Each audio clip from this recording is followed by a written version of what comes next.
Larry L. Memmott. While there, the Bolivian president, in his speeches, spoke of the United States, always in a derogatory negative tone, and proceeded to order the expulsion of USAID without consultation. It was Memmott's responsibility to oversee the departure. Memmott was considered a dove in U.S. Secret Services circles. Washington decided to make a tactical shift and replace all embassy personnel before Jefferson Brown arrived as interim business attaché.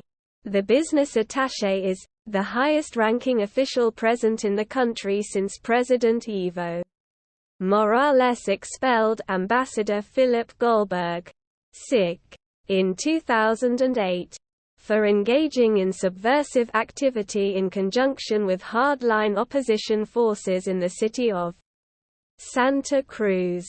All indications point toward the replacement of the entire staff, giving greater weight to secret services and an increase in efforts to destabilize the Morales government.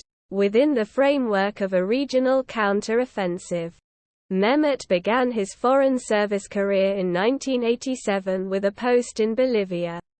Memmott attended the University of Utah, earning a bachelor's degree in international political and economic relations. He completed graduate work at the University of Chicago in economics.